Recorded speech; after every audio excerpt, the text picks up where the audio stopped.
An Indiana family has petitioned the Cincinnati Zoo to name a newborn animal after their young son.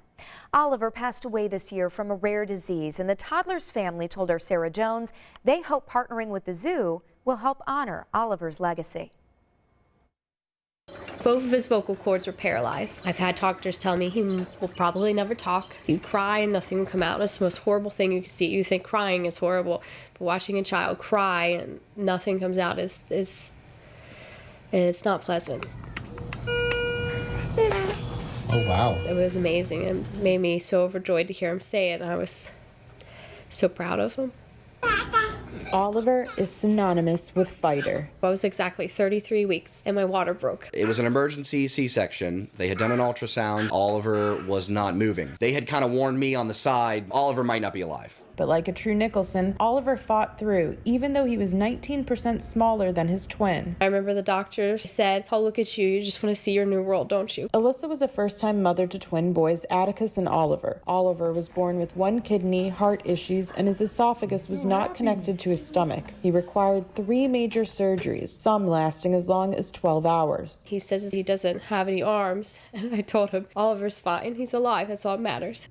I had a very strong bond with Oliver through his life. Very strong. You have a bond with all of your kids, but specifically Oliver and I were very close, but not at first. I think he kind of scared me at first. I think the whole situation was a little overwhelming and I didn't know how to process it. They encouraged us to do skin-to-skin contact. The first week or so, I was kind of hesitant, but then there shortly after, I formed a very strong bond with him. I think I had a bond with both of them right away. I was never afraid of that. Sometimes I'm afraid of that with my new pregnancy because of losing Oliver. Doctors diagnosed Oliver with VACTERL. Each letter represents a part of the human anatomy. A diagnosis is based on the presence of clinical features in at least 3 areas. For Oliver, it meant a lot of hospital visits. And Mr. Sloth, a toy given to him by his father, was there to help him make it through. Wrap it in between his arms and he would snuggle it and the people would start getting him things with sloths on it. Oliver took on all 3 major surgeries like a champ. The Nicholsons say they were told they were now in the clear. We were just overjoyed that we didn't have to legitimately be scared that we were going to lose him. He was stable.